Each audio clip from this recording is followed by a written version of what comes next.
it's me, MC of Healthy by George. I come to you here every Sunday and Thursday to talk about health and well-being. On Sundays, I talk about my weight loss journey. So I've been on tirzepatide for a little bit over a year and a half, and I have seen amazing results. I've lost almost 50 pounds in the past year and a half. So let's share this experience and this journey, and I hope that you, on whatever choices you're making, that you're doing the best for your health and well-being. So where am I in my weight loss journey? Well, I am still moving forward, although the past week has been a challenge. I've had a stomach flu of some kind, and it has been a bit rough. And you know, when you ever have things like our stomach and diarrhea and whatever, nausea, you always kind of think, is this the medicine I'm on? But you know, I talked to my doctor and I'm finally feeling better, so I don't really think it is the medicine at all. But it does come up because other than just feeling severely fatigued, I felt pretty good. And I think that's what comes with, you know, being on this medicine. But what's interesting is recently a publication came out in Nature Medicine that talked about looking at the 4 current drugs that are approved for weight loss: Ozempic, zepbound, Mounjaro, Wegovy. And that the key is that when they looked at all of the health outcomes for this medicine, they found not only did they have, which was 2.4 million people are taking this medicine. Can you believe this? And that they were not only on this because of their weight loss, but they were on it for a lot of reasons. And this is a thing that's been amazing about these GLP-1 drugs, is that they also help reduce risk for other problems, which is substance use disorders such as alcohol or any type of prescriptions or other type of street drugs. That's kind of amazing. Suicidal ideations and schizophrenia that this drug has been helpful for. Alzheimer's and dementia. What? That's kind of surprising to me. Clotting disorders and infections. And then, of course, chronic obstructive pulmonary disease, liver diseases, and recently it got approved for sleep apnea. So, you know, this is really kind of amazing when we think of a drug that came out for diabetes to begin with. But now when we're looking at how people are using this medication, we're realizing, or so the medical field is realizing, is that not only is this drug good for other things, but there apparently is some kind of receptor that also gets cared for in the brain by these medications, because that's why they're effective beyond just weight loss. But you know, we know that there are risks with this medication. The side effects are nausea, vomiting, diarrhea, constipation, heartburn, you know, some type of slow motility of your gut called gastroparesis, which is not pleasant at all, I'm going to tell you. Low blood pressure, fainting, sleep problems, headaches, kidney stones, kidney inflammation, and pancreatitis. So those are the side effects. But there's been this big discussion about microdosing.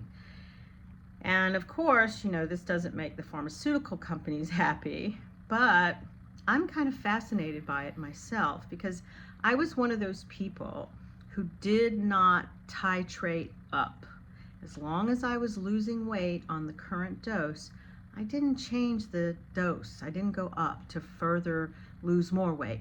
I stayed consistently at the lower dose because I truly believe that in order for you to kind of learn to manage whatever side effects you might have, I think it's good to go slow, you know, very slow. But I think some people could be discouraged because they're not seeing the weight loss they want to see with this medicine, and so they kind of feel like it's not working.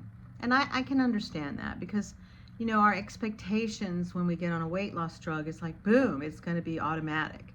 But the truth is that I think for anything to work for us long term, especially a medicine like this, it's about going low and slow. So that's why I think there is a lot of fascination by some physicians to do microdosing.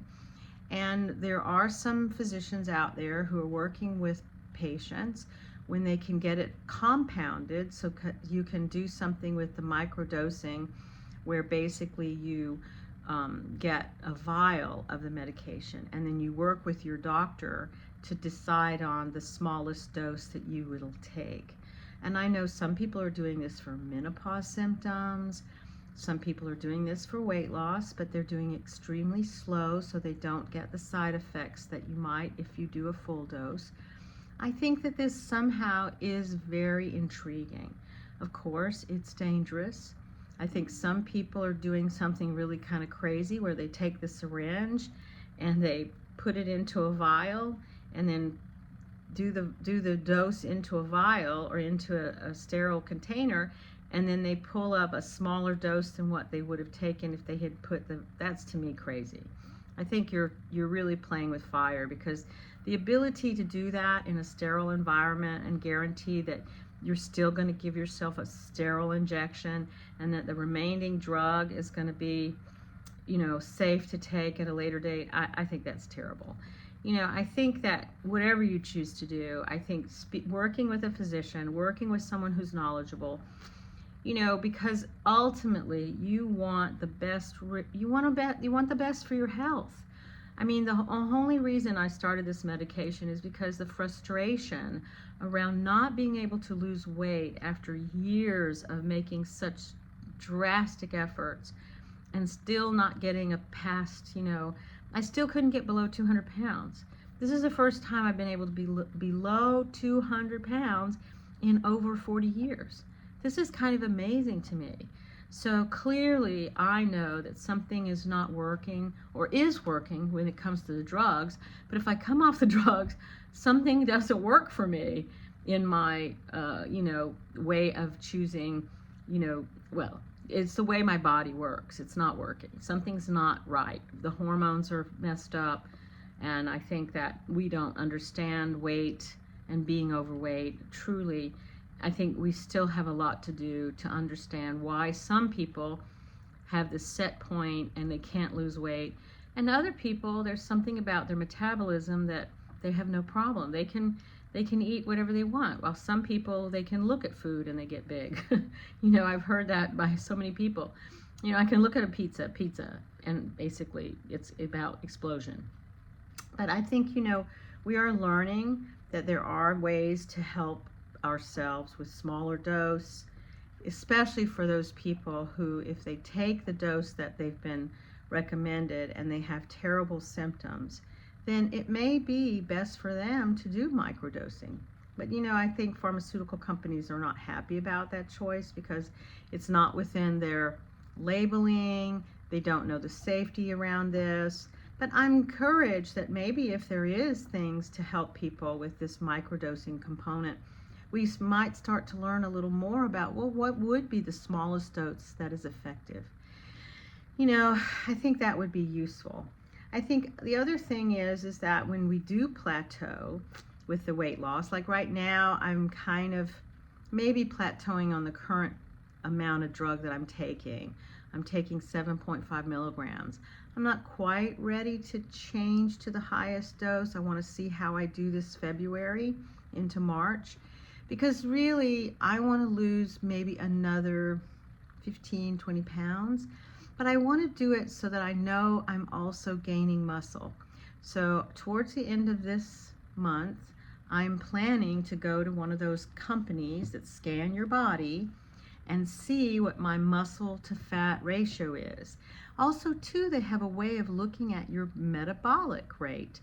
So I really, truly want to start to understand more, excuse me, about my body and how maybe I can help myself.